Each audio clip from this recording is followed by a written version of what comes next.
तो फ्रेंड्स अभी हम क्या करेंगे कि यूनिट सेल के बारे में हम लोग जान चुके हैं, उसमें कितने यूनिट्स प्रेजेंट, दैट इज हमारे एटम जो है वो यूनिट सेल में कितने प्रेजेंट्स है। अभी हम क्या करेंगे ना, अभी हम लोग ने उसको सिर्फ बाहर से जाना है, अभी हम लोग उसके डायग्नोज समझेंगे और अभी हम क्या करेंगे उसके अंदर जो पैरामीटर्स जिसको हम लोग बोलते हैं कि कितना लेंथ है, कितना उसका एंगल क्या है, डायगोनल एंगल कितना है, वो सारी चीजें हम ना इन डिटेल में पढ़ लेंगे।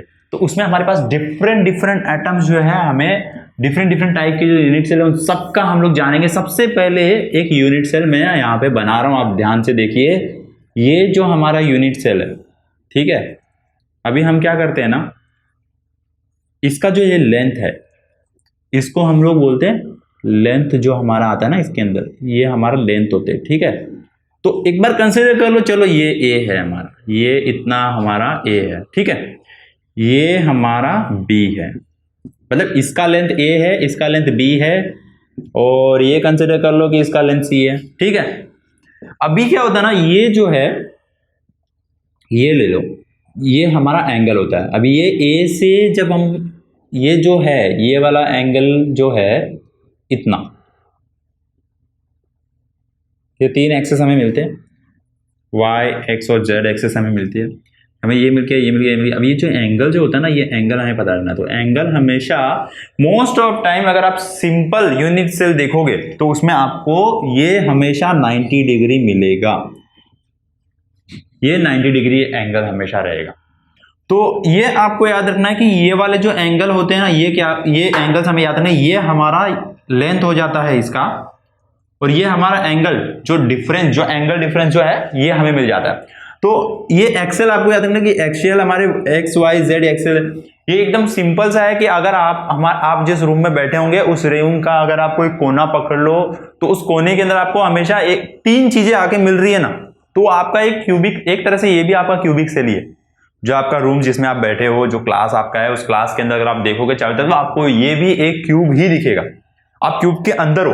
अभी अंदर बैठ के जस्ट इमेजिन करो कि ये एंगल क्या है, ये लेंथ इतनी है, तो ये जो आपको डायमेंशन उधर पैरामीटर्स दिखाई दे रहे हैं, बस इन्हीं पैरामीटर्स को हमें ना समझना है। ये पैरामीटर अगर आप समझ गए ना तो आपको कोई भी कैलकुलेशन इजी ही पड़ेगा। अगर आपको कुछ भी क्वेश्चन पूछा जाएगा कि इतना आपको एक यूनिट सेल दिया है, ये यूनिट सेल के अंदर इतनी लेंथ है, आपका ये जो लेंथ है इसके अकॉर्डिंगली आपको ये लेंथ फाइंड आउट करनी है, लाइक कोई भी एक एंगल का फाइंड आउट करना है, एक लेंथ फाइंड आउट करनी है, तो वो आपको इजी जाएगा। तो इसको ना हम क्या करेंगे ना, सारे टाइप के यूनिट सेल पढ़ लेते हैं कि कौन से टाइप के यूनिट सेल में पैरामीटर्स किस टाइप के पैरामीटर्स हमें मिलते हैं। तो हम सिर्फ ना कंपेयर करेंगे लेंथ को और एंगल्स को, और उसके अकॉर्डिंगली सारे क्यूबिक जो यूनिट्स है हमारे, उनके हम लोग क्यूबिक जो हमारे जो यूनिट सेल्स हैं उनके टाइप्स हम लोग पढ़ लेंगे। तो सबसे पहले अगर हम लोग कुछ पकड़ते हैं तो हम लोग क्यूबिक लेंगे, ठीक है।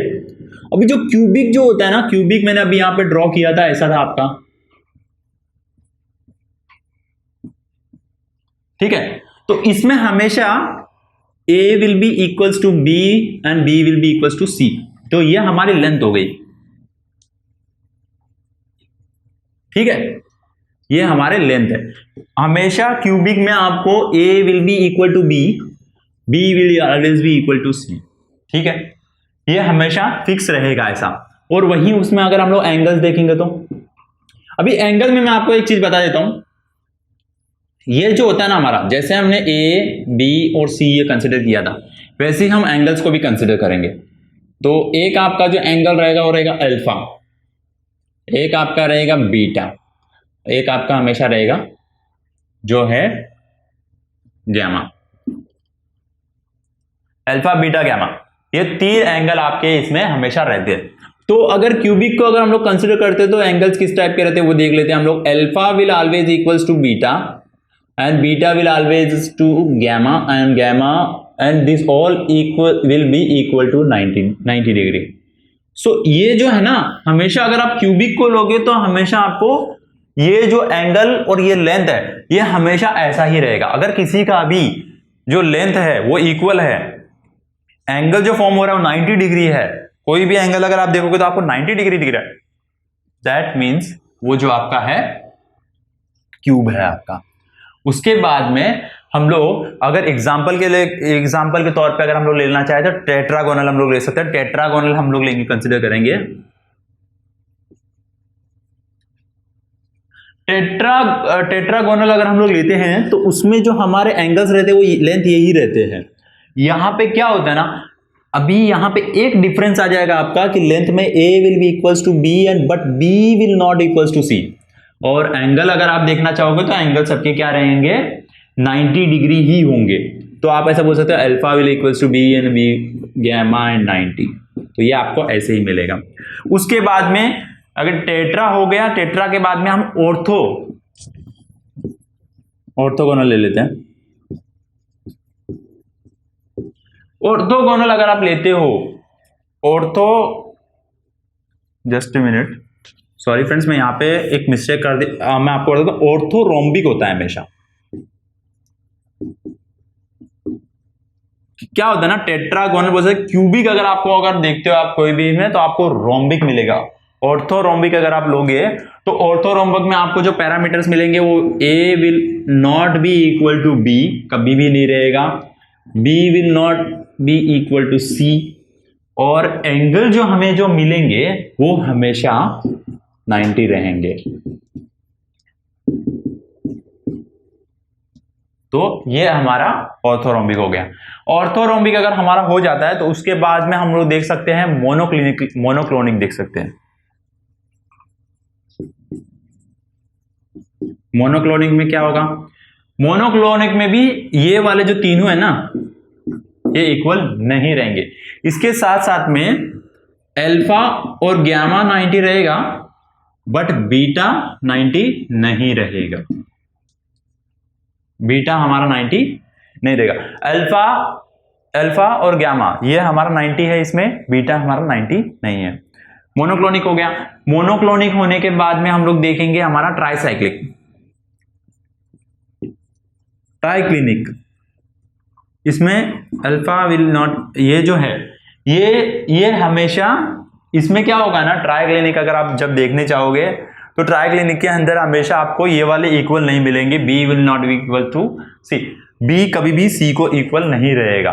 और यहाँ पे एंगल्स भी आपके हमेशा, एंगल हमारे किसी के भी 90 डिग्री नहीं रहेंगे। इसमें आपको अगर याद रखना चाहो ना तो एकदम सिंपल ये है कि पहले आपको एक एक अनइक्वल करते हुए जाना है। जैसे आप अनइक्वल करते जाओगे ना धीरे धीरे, अगर एक बार सारे अनइक्वल हो गए तो मतलब आपका जो है एक पैटर्न मिल जाएगा। अगर आप इसमें चेक करते जाओगे, देखो यहाँ पे कुछ भी कैंसलेशन नहीं था, यहाँ पे सब इक्वल, यहाँ पे सब इक्वल था, फिर यहाँ पे 2 इक्वल रहे, फिर यहाँ पे कुछ भी इक्वल नहीं था, फिर एंगल डिफरेंसेस आने लग गया। तो आप इस डिफरेंस को खाली याद रखोगे ना तो आपको ये सारे के सारे एकदम इजीली याद हो जाएंगे। हेक्सागोनल अगर आप लेंगे, अभी हेक्सागोनल अगर आप याद करते हो तो हेक्सागोनल के अंदर क्या होता है कि हम लोग जो उसके जो पैरामीटर्स है, जैसे a will equals to b, b will equals to c मिल जाएगा आपको। यहाँ पे सॉरी, यहाँ पे a जो है मैं आपको लिख के बताता हूं, ये देखो ये आपको पैरामीटर्स यहाँ पे मिलेंगे। इसके साथ में पैरामीटर्स के साथ में आपको अगर एंगल देखोगे तो यहाँ पे अल्फा और बीटा आपको 90 मिलेगा but gamma will not be equals to 90। तो ये एक आपको यहाँ पे डिफरेंस दिखेगा। अभी इसके बाद में अगर आप देखना चाहे तो रोम्बोहेड्रल देखेंगे। रोम्बोहेड्रल में क्या होता है कि आपको ये a will equals to b equals to c ये आपको मिल जाएगा। लेकिन यहाँ पे क्या होगा ना, अभी देखो आपने बीटा, अल्फा और बीटा यहाँ पे 90 था ऊपर वाले में, यहां पे क्या रहेगा ना, ये तीनों जो है ये तीनों इक्वल रहेंगे बट तीनों ही 90 डिग्री नहीं रहेंगे। ये यहां पे आपको डिफरेंस मिलता है। तो ये जो डिफरेंस था एंगल और लेंथ का, आपको डिफरेंस यहां पे समझ में आ गया है। तो इसके बाद में हम क्या करेंगे ना, इनका भी हमें देखो एंगल पता चल चुका है, लेंथ पता चल चुकी है, ठीक है, पैरामीटर हमें समझ चुके हैं, उसके अंदर एंगल्स कैसे रहते हैं वो हम समझ चुके हैं, उनके अंदर कितने एटम्स इन्वॉल्व रहते हैं ये भी आपको पता चल चुका है। तो अगर कंसीडर करो कि मैं आपको बोल दूं कि ये एक क्यूब है, आपको मैंने एक क्यूब दिया है, ठीक है, और मैंने कहा कि मुझे ना ये क्यूब का डेंसिटी निकाल के दिखाओ या मुझे मास निकाल के दिखाओ, तो पॉसिबल है क्या? अभी आप सोच रहे होंगे कि ये कैसे पॉसिबल होगा। ये पॉसिबल होगा, मैं अभी आपको एक्सप्लेन करूंगा, बस आप देखिएगा कि अभी हम क्या करेंगे कि इन सारे पैरामीटर का डेंसिटी के साथ में रिलेशन करेंगे कि डेंसिटी के साथ में क्या क्या रिलेशन हो सकता है और कैसे हम डेंसिटी निकाल सकते हैं। ठीक है फ्रेंड्स।